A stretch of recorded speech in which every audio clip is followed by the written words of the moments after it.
नमस्कार साथियों, मैं Pawan Chaudhary galaxy agri point Bharatpur के यूट्यूब चैनल पर आपका हार्दिक स्वागत एवं अभिनंदन करता हूं। जैसा कि साथियों आपको पता था कि कला संस्कृति के अंदर हमारे चल रहे थे लोक नृत्य, और लोक नृत्यों में हमने कल पढ़े थे आपके लास्ट में व्यावसायिक लोक नृत्य, और व्यावसायिक लोक नृत्यों के बाद हम आज जो स्टार्ट करने जा रहे हैं वो हैं आपके जातीय नृत्य। कौन से नृत्य हैं आपके? जातीय नृत्य। तो जो विशेष पेशेवर जातियों के द्वारा किए जाते हैं जातीय नृत्य। जातियों के बाद हम पढ़ेंगे जनजातियों के नृत्य। जातियों के बाद किसके नृत्य पढ़ेंगे? हम जनजातियों के। अभी हम किसके नृत्य पढ़ रहे हैं? आपके जातियों के नृत्य। और जातियों में सबसे पहले हम जिस जाति के बारे में पढ़ने की चेष्टा कर रहे हैं वो है आपकी गुर्जर जाति। कौन सी जाति? गुर्जर जाति। और गुर्जर जाति का एक नृत्य है आपके चरी नृत्य। कौन सा नृत्य है आपके? चरी। तो गुर्जर जाति के द्वारा जो नृत्य किया जाता है वो कौन सा है? आपके चरी नृत्य है। चरी प्रसिद्ध कहाँ का है आपके? ये जो नृत्य प्रसिद्ध है वो प्रसिद्ध है आपके किशनगढ़। किशनगढ़ कहाँ पड़ता है? आपके अजमेर के अंदर। तो किशनगढ़ अजमेर का कौन सा नृत्य प्रसिद्ध है? आपके चरी नृत्य। क्षेत्र विशेष भी क्या है इसमें कभी कभी पूछ लेता है कि चरी जो नृत्य है वो कहाँ का प्रसिद्ध है?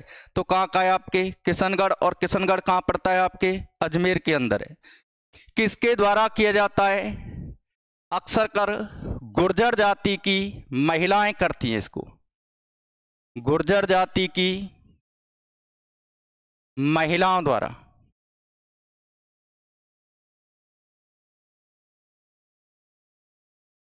गुर्जर जाति की महिलाओं द्वारा। तो गुर्जर जाति की महिलाओं के द्वारा जिस नृत्य का आयोजन किया जाता है वो कौन सा है? आपके चरी है। ठीक है। किस अवसर पर किया जाता है? तो अगर आपसे पूछे कि चरी नृत्य का आयोजन एक तो बारात के स्वागत में किया जाता है। बारात के स्वागत में।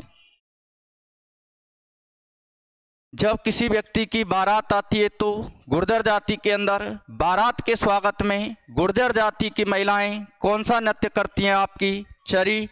और एक अवसर होता है आपके मांगलिक अवसरों पर। और किन अवसरों पर? आपके मांगलिक अवसरों पर। तो एक तो मांगलिक अवसरों पर और एक बारात के स्वागत में गुर्जर जाति की महिलाएं जिस नृत्य की प्रस्तुति देती हैं वो कौन सा नृत्य है? आपके चरी नृत्य। कौन सा है? आपके चरी। और इस चरी नृत्य में जो गीत गाए जाते हैं तो वो गीत क्या कहलाते हैं? वो गीत रावलिया कहलाते हैं। क्या कहलाते हैं? आपके रावलिया। तो चरी नृत्य के दौरान गाए जाने वाले गीत क्या कहलाते हैं? आपके रावलिया। रावलिया क्या होता है? आपके कई गीतों का समूह होता है। कई गीतों का समूह। तो कई गीतों का जो समूह होता है उस गीत को हम कहते हैं आपके रावलिया। जैसे कि ये जो गीत हैं आपके सुख समृद्धि हेतु गाए जाते हैं। सुख समृद्धि वाले गीत। सुख समृद्धि वाले गीत किस गीत के अंतर्गत आते हैं? आपके रावलिया। किसके अंतर्गत आते हैं? आपके रावलिया। बुरी नजर से बचाने हेतु। बुरी नजर से बचाने हेतु जो गीत गाए जाते हैं वो भी किसके अंतर्गत आते हैं? आपके रावलिया। यानी सुख समृद्धि वाले गीत, बुरी नजर से बचाए जाने वाले गीत, या कार्य की सफलता के लिए जो गीत गाए जाते हैं। कार्य सफलता के लिए। कार्य सफलता के लिए गाए जाने वाले गीत तो वो किस गीत के अंतर्गत आते हैं? आपके रावलिया के अंतर्गत आते हैं। तो समझिए आप, दोबारा मैं बताने की कोशिश कर रहा हूं आपको। कौन सा नृत्य है आपके? चरी नृत्य। प्रसिद्ध पूछता है तो कहाँ का फेमस है आपके? किशनगढ़, अजमेर का प्रसिद्ध है। गुर्जर जाति की महिलाओं के द्वारा किया जाता है। अगर आपसे अवसर पूछता है कि किस अवसर पर आयोजित किया जाता है, तो ये बारात के स्वागत में। इस अवसर पर आपके बारात के स्वागत में। और दूसरा अवसर है आपके मांगलिक अवसरों पर, मांगलिक अवसरों पर। हालांकि अब ये जो चरी नृत्य है वो अब धीरे धीरे कैसा रूप ले रहा है आपके? व्यावसायिक रूप लेते हुए जा रहा है। लेकिन अभी इसे व्यावसायिक नृत्यों में शामिल नहीं किया गया हमारी कला संस्कृति के अंतर्गत। लेकिन फिर भी कैसे नृत्यों में शामिल धीरे धीरे हो रहा है ये व्यावसायिक नृत्यों में। इस नृत्य के दौरान गाए जाने वाले गीत क्या कहलाते हैं? रावलिया। और रावलिया क्या होते हैं? रावलिया होता है आपके कई गीतों का समूह। रावलिया क्या होता है आपके? कई गीतों का समूह। जैसे कि इसके अंतर्गत रावलिया में कई गीतों के अंतर्गत हम बात करें, सुख समृद्धि वाले गीत, बुरी नज़र से बचाने हेतु जो गीत गाए जाते हैं, या कार्य सफलता के लिए जो गीत गाए जाते हैं, वो कौन से गीत होते हैं आपके? रावलिया कहलाते हैं। जो किस नृत्य के दौरान गाए जाते हैं? आपके चरी नृत्य के दौरान। तो यहाँ तक आप क्लियर कीजिए।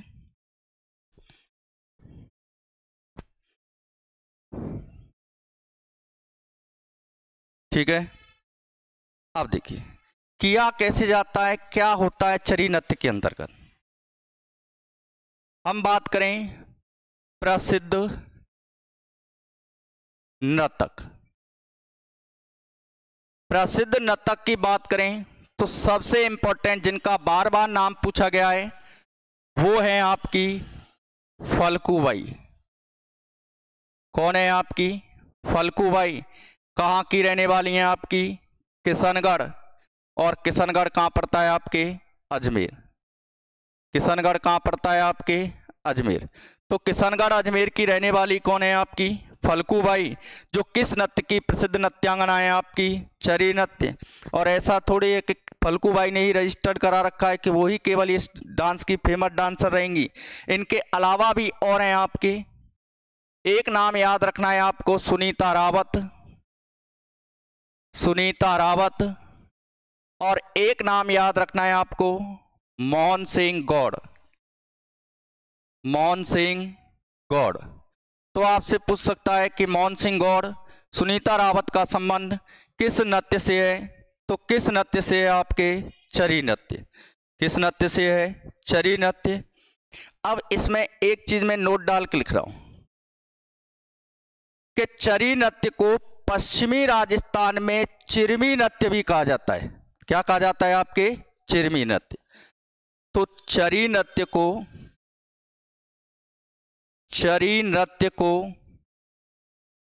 पश्चिमी राजस्थान में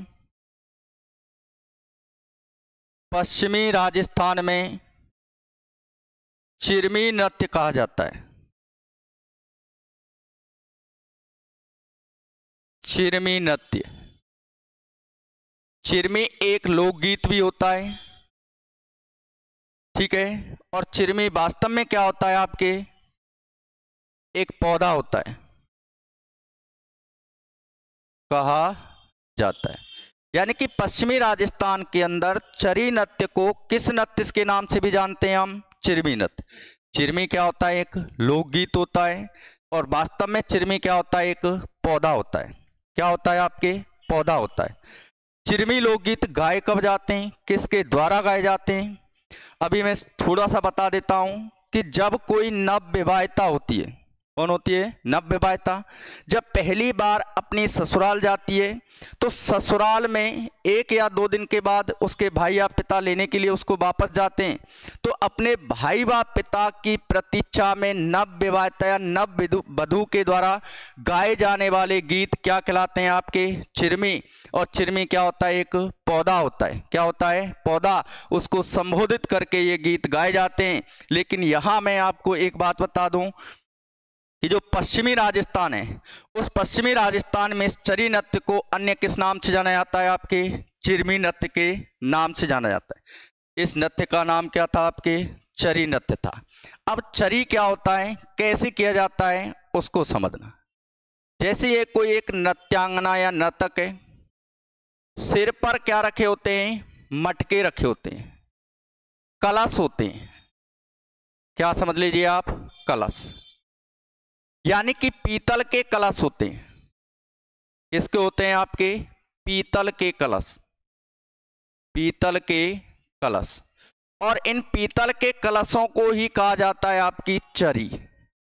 क्या कहा जाता है? चरी।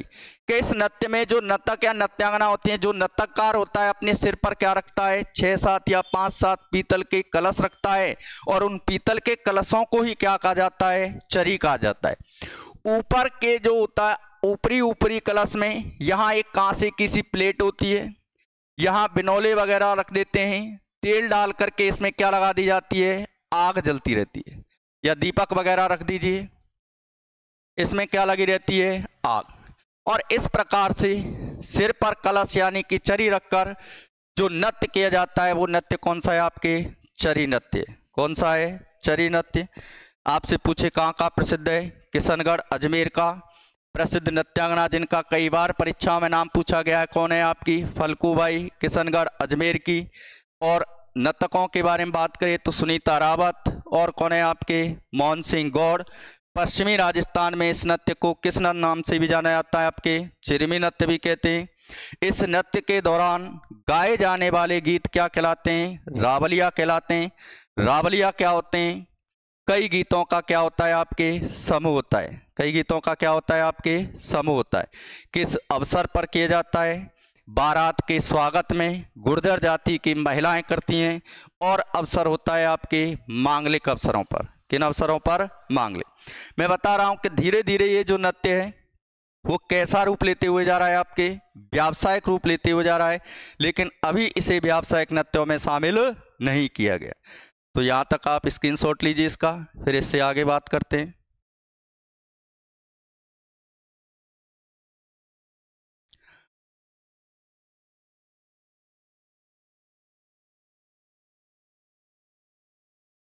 ठीक है, यहां तक आप देखिए। गुर्जर जाति में एक नृत्य और किया जाता है आपके बदेली नृत्य। कौन सा नृत्य है आपके? बदेली नृत्य। बदेली नृत्य अगर क्षेत्र विशेष पूछ ले तो कहां किया जाता है आपके? एक तो हाड़ौती क्षेत्र। कौन सा क्षेत्र है आपके? हाड़ौती क्षेत्र। और कहां पर आपके? ढूंढाड़। और कौन से क्षेत्र में आपके? ढूंढाड़ क्षेत्र में। तो हाड़ौती और ढूंढाड़ क्षेत्र में गुर्जर जाति के पुरुषों द्वारा, गुर्जर जाति के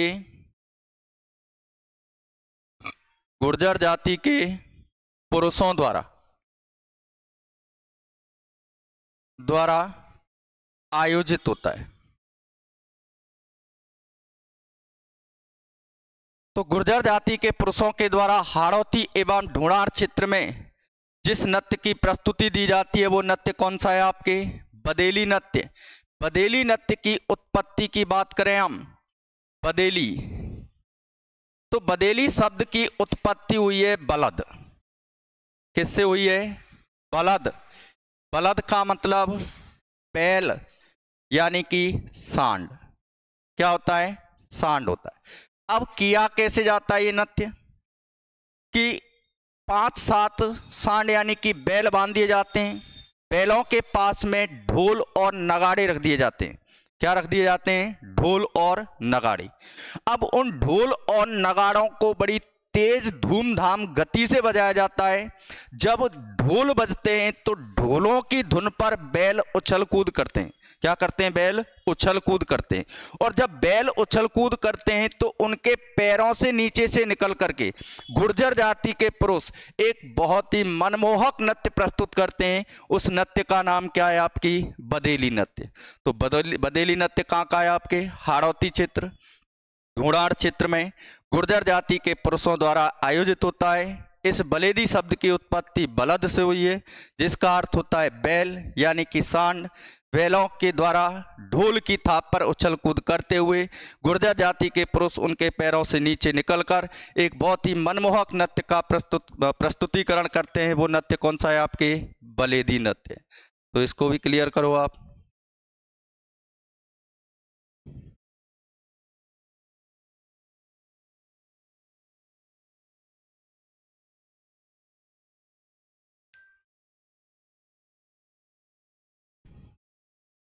ठीक है यहाँ तक। अब अगला नृत्य है आपके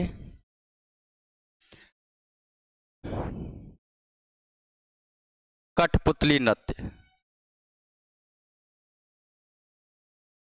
कौन सा नृत्य है आपके? कठपुतली नृत्य।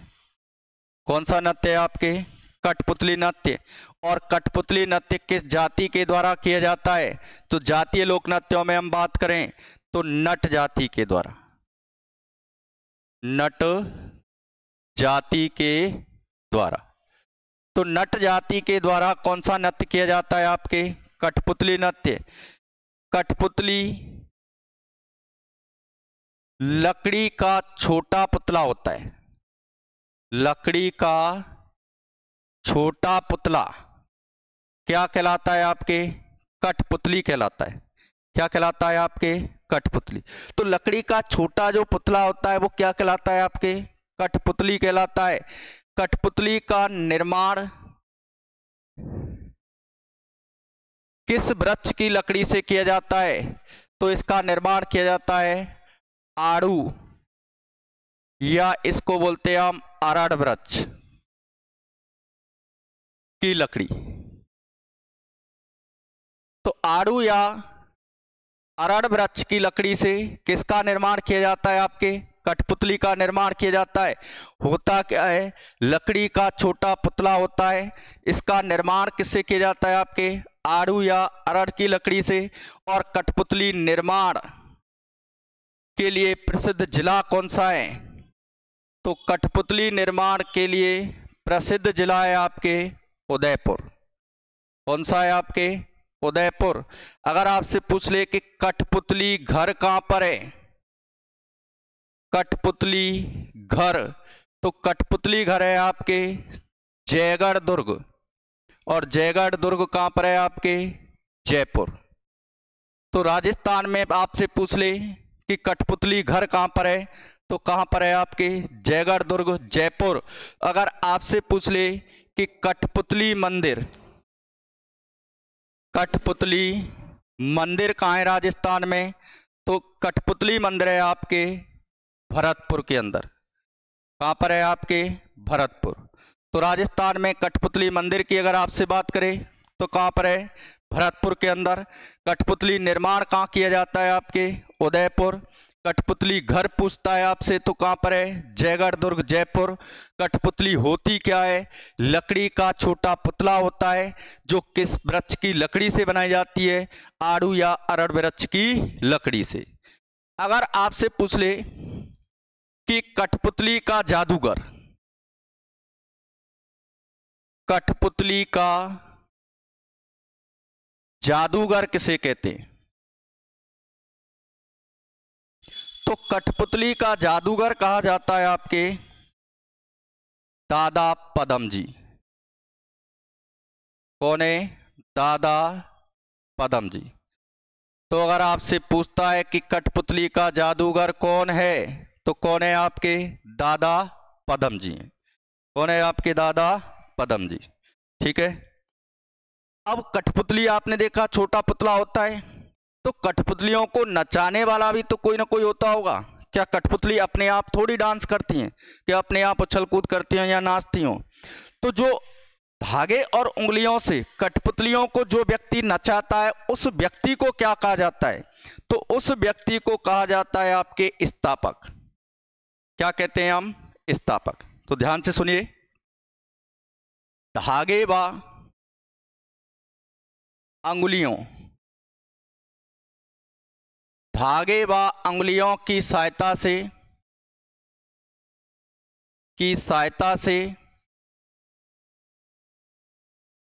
कठपुतली को नचाने वाला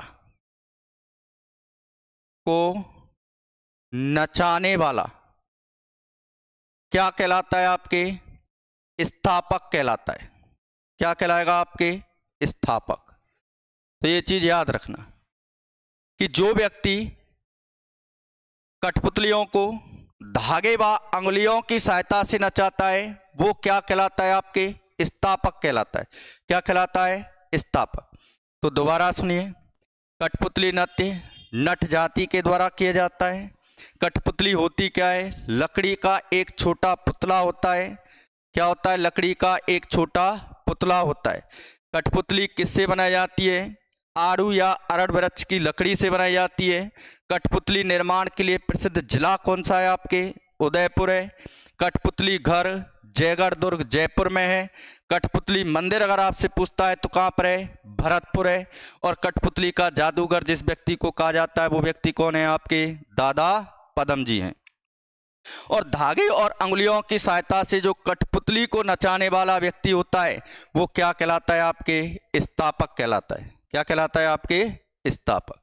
तो यहां तक इस कठपुतली नृत्य को आप कंप्लीट करो, स्क्रीनशॉट ले लो जल्दी।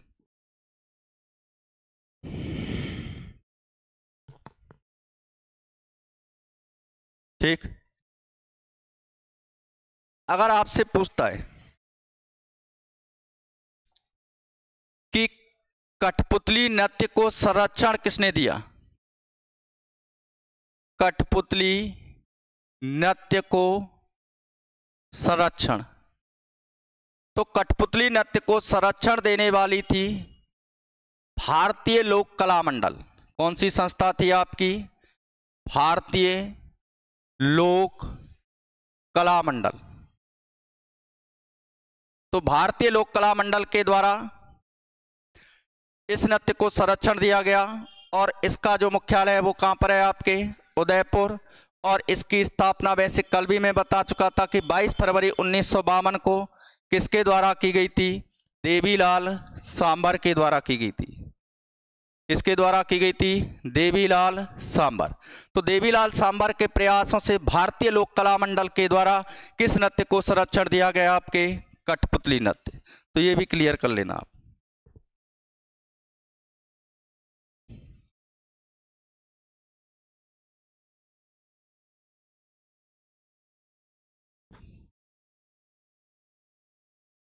ठीक है यहां तक।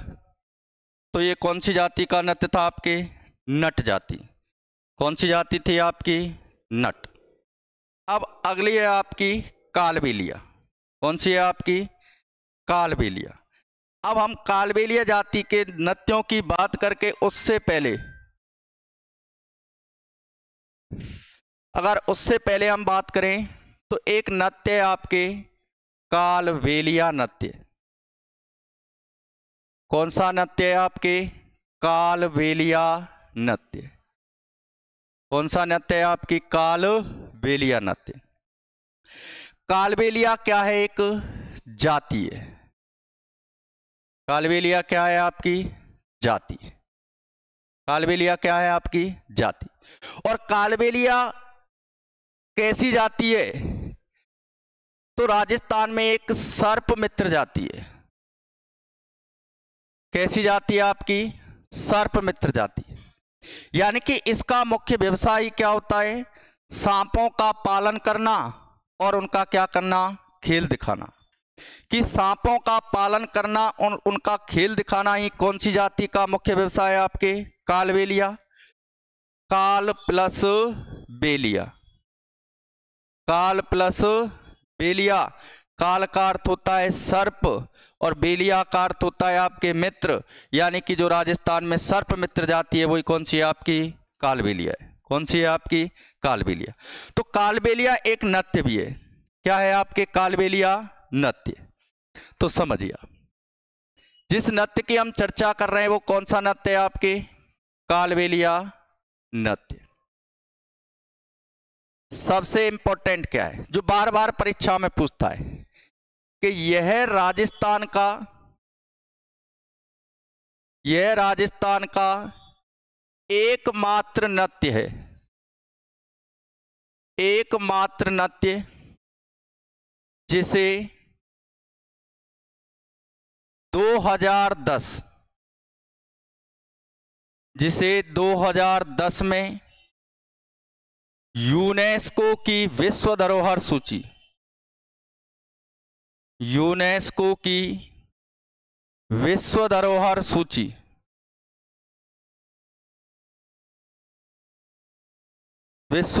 सूची में शामिल किया गया। तो बहुत ही इंपॉर्टेंट है ये चीज कि राजस्थान का एकमात्र ऐसा नृत्य जिसे यूनेस्को की विश्व धरोहर सूची में शामिल किया गया, और इसकी कई बार डेट भी पूछी है आपकी, ठीक है ना, कि कब किस वर्ष शामिल किया गया आपकी, तो 2010 में। किस श्रेणी में? सांस्कृतिक श्रेणी में। कौन सी श्रेणी है आपकी? सांस्कृतिक। एक होती है आपकी मूर्त श्रेणी, एक होती है आपकी अमूर्त। ये कैसी श्रेणी का है? आपकी सांस्कृतिक श्रेणी।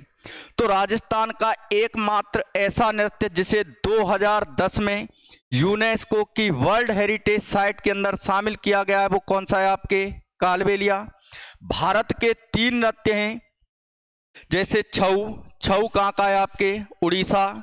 एक है आपके मड़ियट्टू। मड़ियट्टू कहाँ का है? आपके केरल। और एक है आपके राजस्थान से, कौन सा? कालबेलिया। तो कालबेलिया राजस्थान का एकमात्र ऐसा नृत्य है जिसे 2010 में यूनेस्को की विश्व धरोहर सूची में क्या किया गया? आपके शामिल किया गया। क्या किया गया? आपके शामिल किया गया। इस नृत्य को सिखाने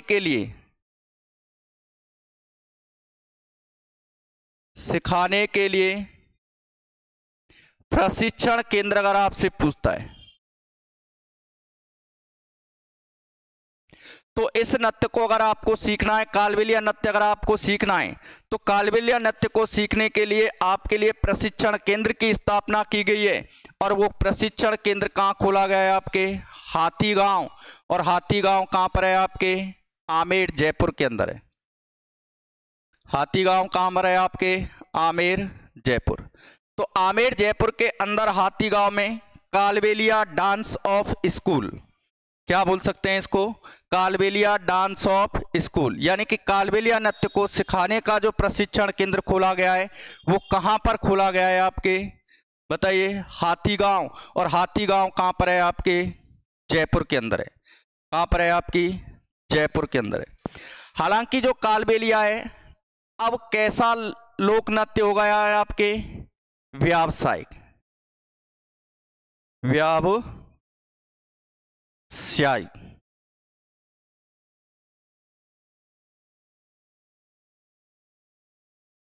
हालांकि अभी इसे व्यावसायिक नृत्यों में शामिल नहीं किया गया। राजस्थान के आर्ट एंड कल्चर के अंतर्गत आपको व्यावसायिक नृत्यों में नहीं देखने को मिलेगा।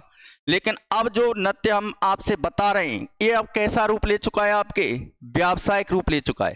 कैसा रूप ले चुका है? आपके व्यावसायिक रूप ले चुका है। सबसे इंपॉर्टेंट है इसकी नृत्यांगना, प्रसिद्ध नृत्यांगना, बहुत फेमस डांसर हैं और प्रसिद्ध नृत्यांगना है इसकी गुलाबो। कौन है आपकी? गुलाबो।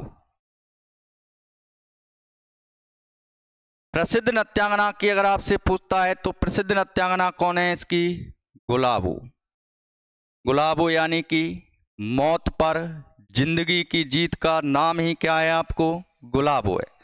आप गुलाबो की बायोग्राफी पढ़ लेना, विकिपीडिया मिल जाएगी कि किस प्रकार से इसके माँ बाप ने जिंदा होते इसको मटकी में बंद करके जमीन में दफना दिया था, बाद में इसको निकाला गया।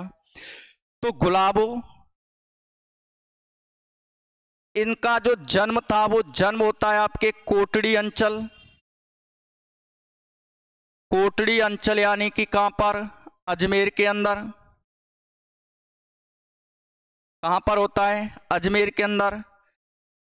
वास्तविक नाम इनका वास्तविक नाम है आपके धनवंतरी।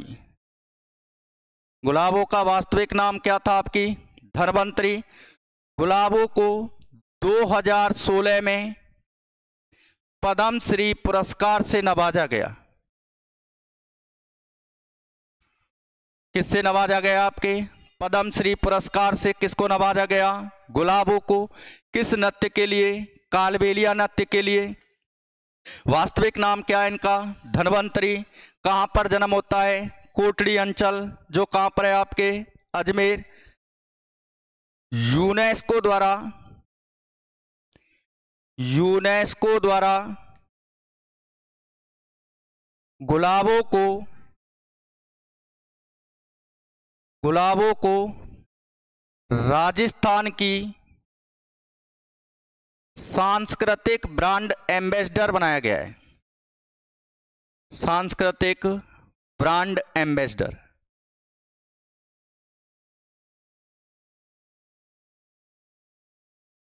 बनाया गया है। यानी कि राजस्थान की सांस्कृतिक ब्रांड एम्बेसडर कौन है आपकी? गुलाबो है। कौन है आपकी? गुलाबो। जैसे बेटी बचाओ बेटी पढ़ाओ की ब्रांड एम्बेसडर आपकी अवनी लेखरा है। कौन है आपकी? अवली लेखरा। ऐसे ही यूनेस्को संस्था के द्वारा गुलाबों को राजस्थान की क्या बनाया गया है? आपके सांस्कृतिक ब्रांड एम्बेसडर बनाया गया है। वर्तमान में कहाँ रहती हैं? वर्तमान में पेरिस में रहती हैं। पेरिस यानी कि फ्रांस।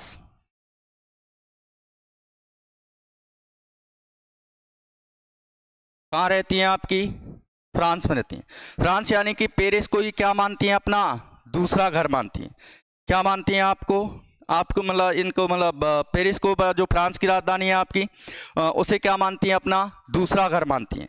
अभी हालांकि ऐसा नहीं है कि डेथ हो गई हो, जिंदा हैं ये, ठीक है ना।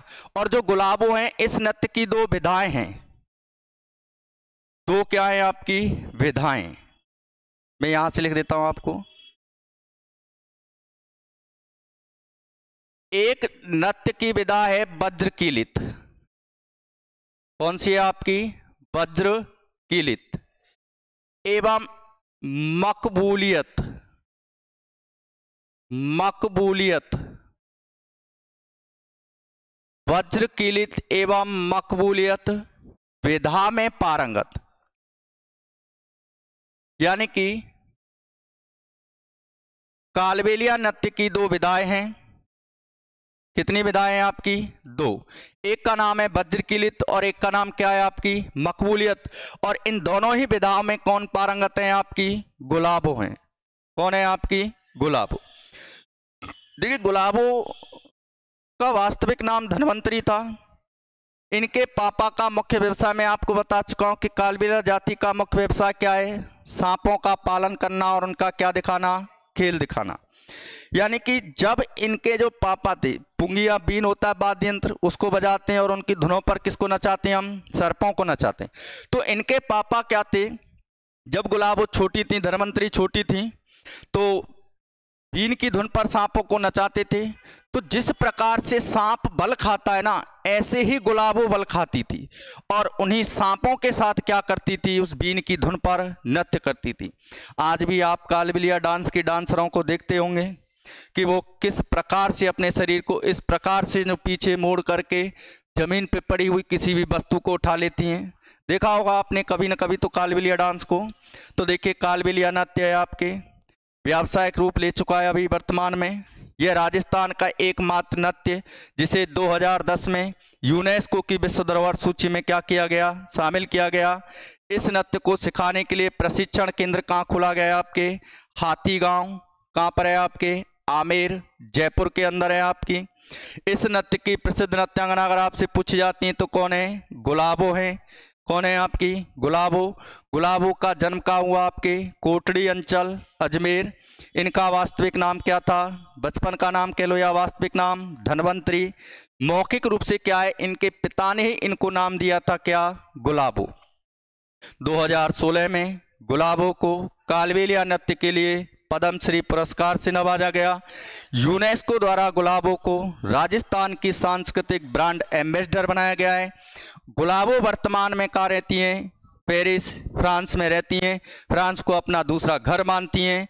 गुलाबो वज्र कीलित एवं मकबूलियत विधा में क्या है? आपकी पारंगत है। गुलाबो बिग बॉस सीजन 5 में आपकी चीफ गेस्ट भी आ चुकी हैं, ठीक है ना। जो बिग बॉस आपका OTT पे अभी आ रहा है जो है ना, उसमें सीजन 5 में क्या आ चुके हैं? एज ए चीफ गेस्ट भी आ चुकी हैं। तो ये कौन सा है? आपकी कालबेलिया। तो यहाँ तक आप स्क्रीनशॉट लो।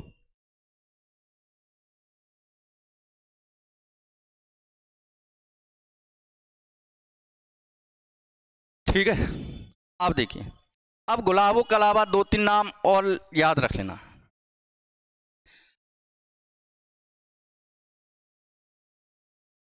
जैसे कि कंचन सपेरा, कंचन सपेरा। कौन है आपकी कंचन सपेरा? एक है आपकी कामली, एक है आपकी लक्ष्मी सपेरा, लक्ष्मी सपेरा। एक है आपकी राजकी, क्या नाम है उनका? राजकी। ये भी किस नृत्य की नृत्यांगना है? कालबेलिया, कालबेलिया नृत्य की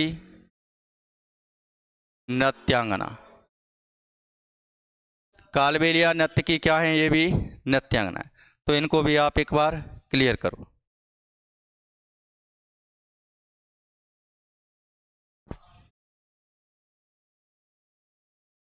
ठीक है यहां तक? तो अब आगे देखिए। अब इससे आगे की हम बात करें, ये तो कालबेलिया डांस हो गया जो कालबेलिया जाति के द्वारा किया जाता है। तो कालबेलिया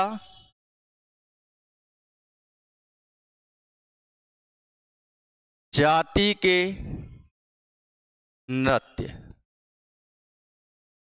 कौन सी जाति के नृत्यों की हम बात कर रहे हैं? कालबेलिया जाति के नृत्य। और कालबेलिया जाति के नृत्यों की हम बात करें तो याद रखना है आपको बाईपास। क्या याद रखना है आपको? बाईपास। पास से आपका नृत्य है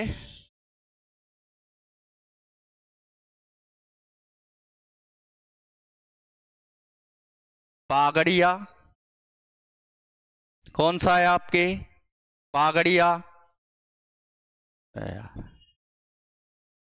कौन सा नृत्य है आपके? बागड़िया। ई से है आपके इंडोणी। ई से कौन सा है आपके? इंडोणी।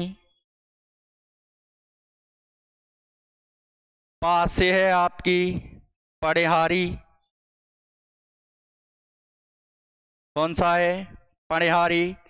सा से है आपके सकरिया।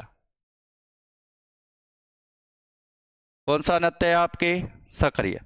तो ये चार नृत्य आपको याद रखने हैं। कितने नृत्य याद रखने हैं आपको? चार। कौन कौन से हैं आपके?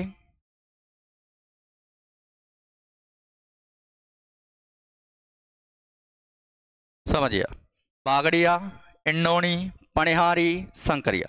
ये चारों के चारों नृत्य जो हैं वो कौन सी जाति के द्वारा किए जाते हैं आपकी? कौन सी जाति है आपकी? कालबेलिया। ये बागड़िया के बारे में अब आप सुनना।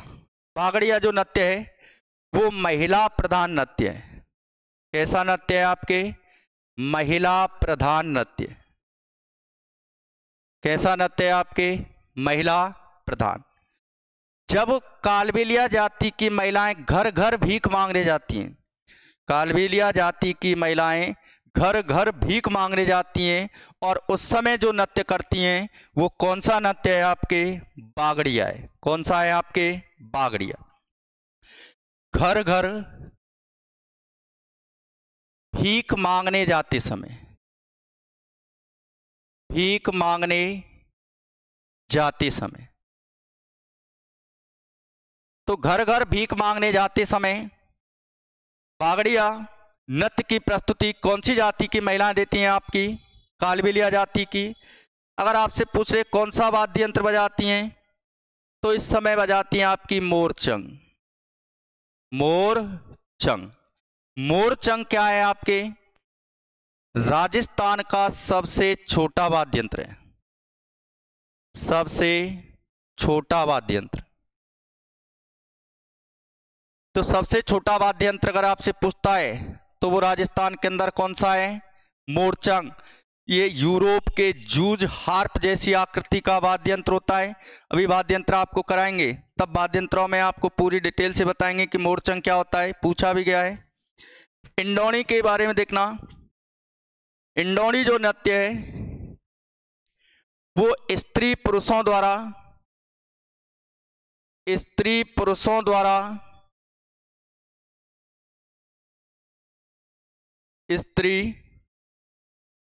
द्वारा वृत्ताकार रूप में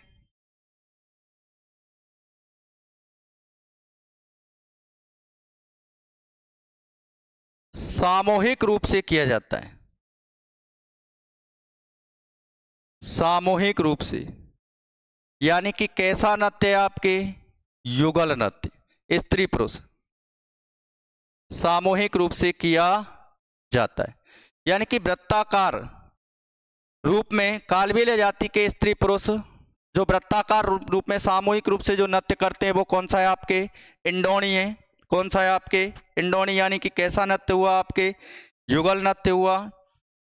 पणिहारी, ये भी कैसा नृत्य है आपके? युगल नृत्य।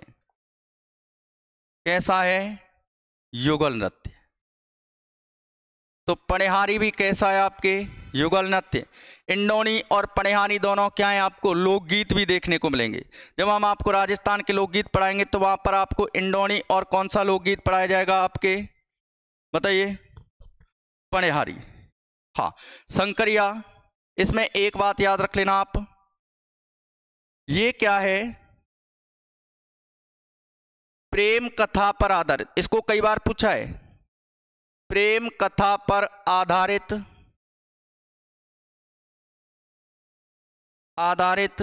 युगल नृत्य। प्रेम कथा पर आधारित कैसा है? युगल नृत्य। बहुत इंपॉर्टेंट है, इसको कई बार पूछा गया है ना, कि प्रेम कथा पर आधारित युगल नृत्य कौन सा है? तो कौन सा है आपके? शंकरिया। शंकरिया नृत्य कौन सी जाति की महिलाओं के द्वारा किया जाता है? आपकी कालबेलिया जाति। कौन सी जाति की महिलाएं करती हैं? आपकी कालबेलिया जाति। पणिहारी युगल नृत्य है। इंडोणी स्त्री पुरुषों द्वारा वृत्ताकार रूप में सामूहिक रूप से यानी कि स्त्री पुरुष युगल रूप में किया जाता है। बागड़िया महिला प्रधान है। घर घर भीख मांगने जाते समय कालबेलिया जाति की महिलाएं कौन सा नृत्य करती हैं? आपकी बागड़िया। और कौन सा वाद्यंत्र बजाया जाता है? आपके मोरचंग बजाया जाता है। तो ये कौन सी जाति के नृत्य थे? आपके कालबेलिया। तो इनको भी आप क्लियर कीजिए।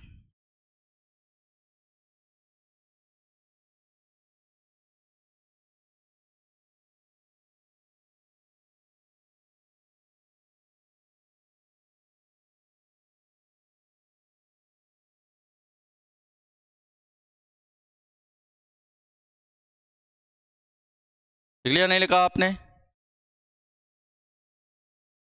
हाँ।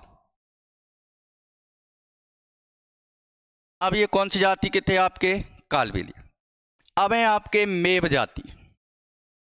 कौन सी जाति है आपकी? मेव जाति। मेव जाति के नृत्य। कौन सी जाति के नृत्य हैं? आपकी मेव जाति। मेव जाति के नृत्यों में एक नृत्य है इंपॉर्टेंट, खारी नृत्य। खारी नृत्य। अब मेव जाति है। अब मेव कहाँ रहते हैं? आपके मेवात क्षेत्र में। अगर क्षेत्र विशेष पूछ ले तो आपके मेवात क्षेत्र। और मेवात क्षेत्र कहाँ पर है? आपके अलवर और भरतपुर।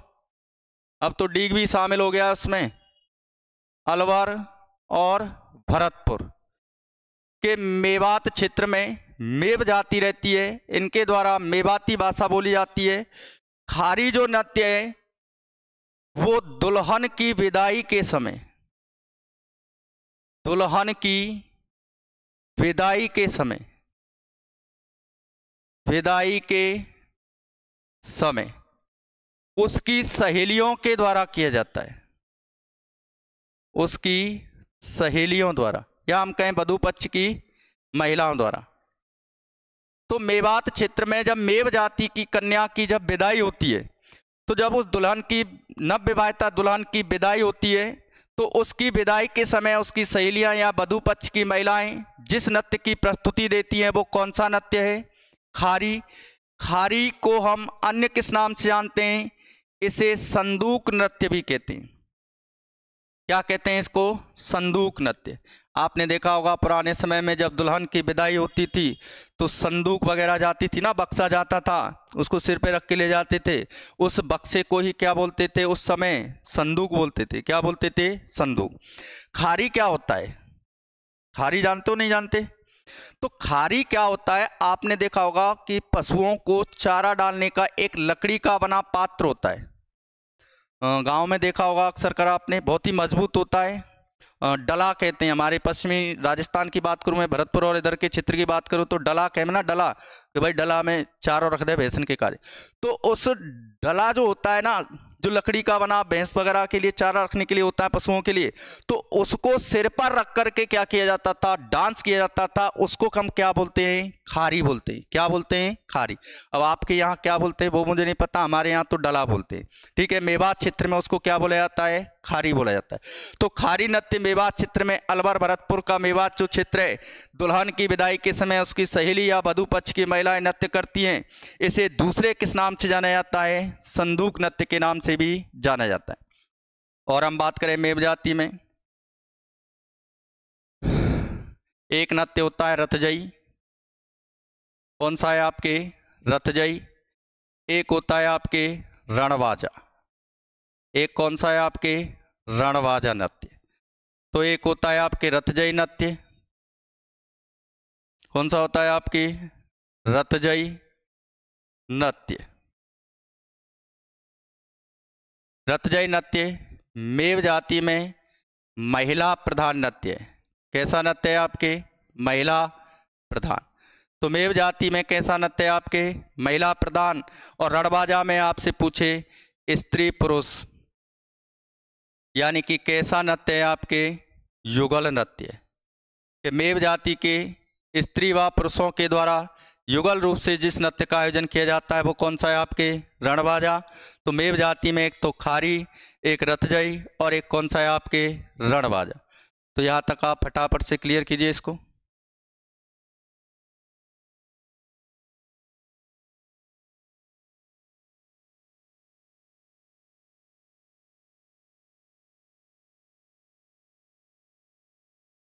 ठीक है, अब अगली जाति है आपकी बणजारा जाति। अगली कौन सी है आपकी? बणजारा जाति के नृत्य। कौन सी जाति है आपकी? बणजारा जाति के नृत्य। और बणजारा जाति के नृत्यों में आपका एक नृत्य है मछली नृत्य। कौन सा नृत्य है आपकी? मछली नृत्य। मछली नृत्य कौन सी जाति की बालिकाएं करती हैं आपकी? सुनिए, बणजारा जाति की बालिकाओं द्वारा। किसके द्वारा? बालिकाओं द्वारा। तो बणजारा जाति की बालिकाओं के द्वारा कब किया जाता है? पूर्णिमा की रात्रि को। पूर्णिमा की रात्रि को। देखिए होता क्या है कि होता यह है कि पूर्णिमा की रात्रि को चंद्रमा पूरा चमकता है, 16 कलाओं से परिपूर्ण होता है पूर्णिमा की रात्रि को। ठीक है ना? तो होता क्या है कि घर की बुजुर्ग महिलाएं जो होती हैं वो घर की कुंवारी बालिकाओं से ये कहती हैं कि ये जो चंद्रमा है वो तुम्हारा होने वाला क्या है? भावी पति है। यानी तुम्हारा होने वाला क्या है? आपके भावी पति। और इसे नृत्य करके क्या करना है? आपको खुश करना है। क्या करना है? खुश करना है। अब वो घर की कुंवारी बालिकाएं क्या करती हैं? रात भर जिस प्रकार से घूमर किया जाता है ना, तो रात भर क्या करती हैं? उस चंद्रमा को प्रसन्न करने के लिए नृत्य करती हैं, लेकिन वो चंद्रमा उनको मिलता नहीं है। अब चंद्रमा उनको मिल नहीं पाता है तो क्या करती हैं? वो हार थक के जमीन पर ऐसे पड़ जाती हैं जैसे कि बिना पानी के कौन तड़पता है? मछली तड़पती है। कौन तड़पता है? मछली। तो इसलिए इस नृत्य का नाम क्या नाम पड़ा है आपके? मछली नृत्य। यानी कि वो पूरी रात चंद्रमा को प्रसन्न करने के लिए नृत्य करती रहती हैं, लेकिन चंद्रमा जब उनको नहीं मिलता है तो वो थक हार करके जमीन पर पड़ जाती हैं और तड़पती हैं, जैसे कौन तड़पता है? बिना पानी के मछली। इसलिए इस नृत्य का नाम क्या पड़ा है? मछली नृत्य। ये एक ऐसा नृत्य है, खुशी के साथ प्रारंभ होता है लेकिन दुख के साथ क्या होता है? इसका अंत होता है। तो सुनिए आप, ऐसा नृत्य जिसका आरंभ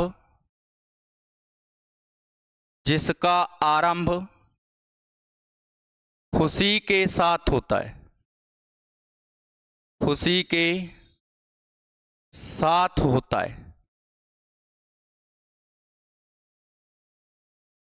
तथा समापन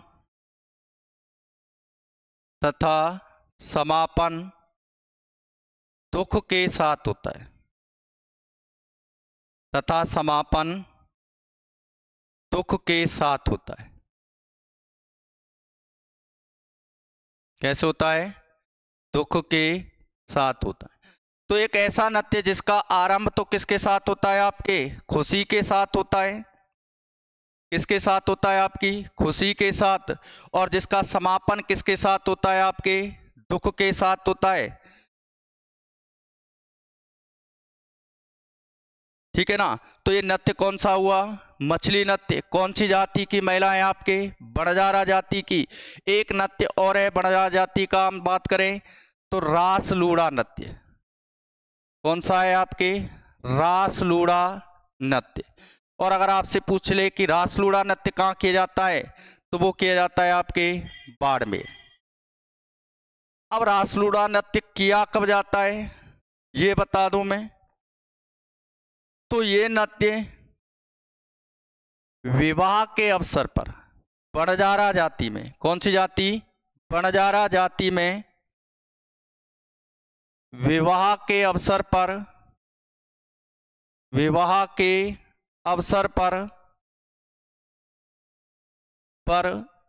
तलाक ना होने की खुशी में, तलाक ना होने की खुशी में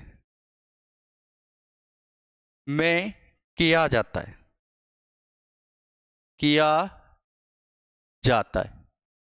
ठीक है? तो विवाह के अवसर पर बंजारा जाति में तलाक ना होने की खुशी में किस नृत्य का आयोजन किया जाता है? आपके रास लूड़ा। बंजारा जाति के दो नृत्य थे आपके, एक तो मछली नृत्य, दूसरा कौन सा है आपके? रास लूड़ा नृत्य। कौन सा है आपकी? रास लूड़ा। तो इन दोनों को क्लियर करिए।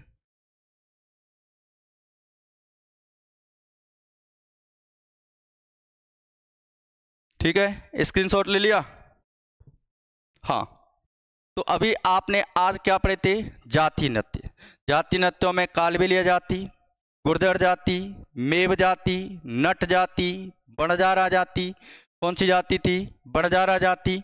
तो जितने भी जातियों के द्वारा किए जाने वाले थे, जो पेशेवर जातियां थी जिनके द्वारा नृत्य किए जाते थे, वो तो आपके कौन से? जाति नृत्य। अब अगले अध्याय में हम अगली क्लास में जनजाति नृत्यों का अध्ययन करेंगे। तो तब तक के लिए हम आपसे विदा लेते हैं, है ना? और जनजाति नृत्यों की जैसे ही समाप्ति होगी, उसके बाद आपके जो लोक नृत्य हैं उनसे संबंधित महत्वपूर्ण प्रश्नोत्तरी की 1 या 2 क्लास होंगी आपकी, जो जबरदस्त क्वेश्चनों के साथ होंगी। बहुत ही महत्वपूर्ण इंपॉर्टेंट क्वेश्चन होंगे हमारे लिए, हमारे द्वारा आपके लिए। तो आप इसी कामना के साथ हमारे चैनल को सब्सक्राइब एवं शेयर जरूर करें। धन्यवाद।